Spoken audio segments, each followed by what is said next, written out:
Hello, Nomad Sculpt. Here's a tip. There's a hidden continuous function with a different brush behavior. Okay, on the Discord server there was a discussion about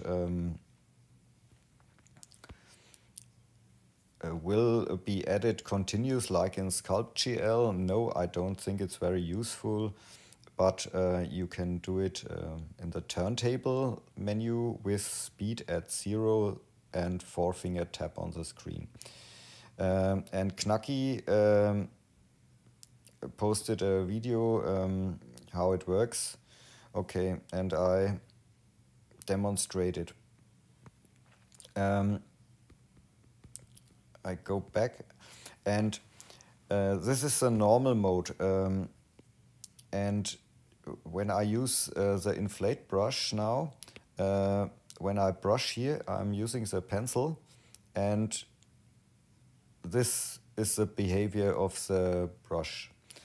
Also, when I use, for example, the mask tool, when I hold the pencil on a position, nothing is.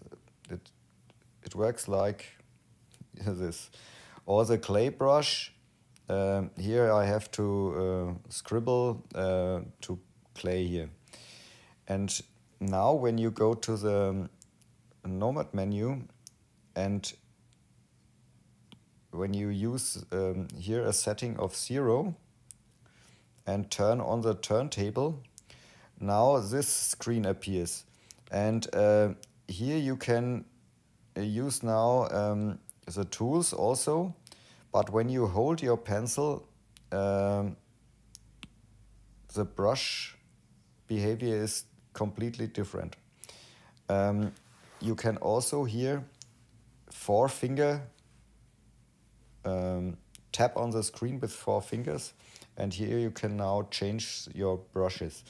And it works as long as you leave the Nomad menu, go back to the Nomad menu.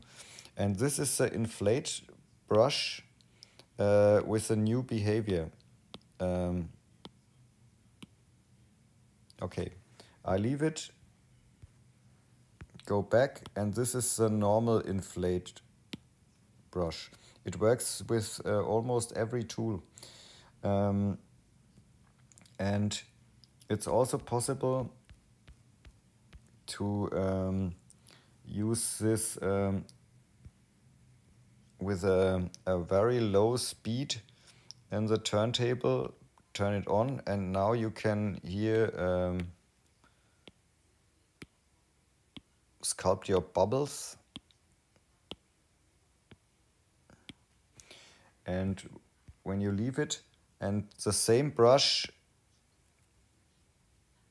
you have to scribble to do this.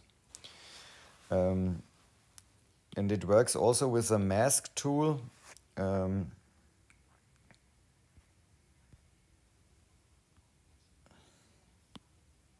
It's like an airbrush effect. You can test it. Okay, that's it. Have fun with sculpting. Ciao.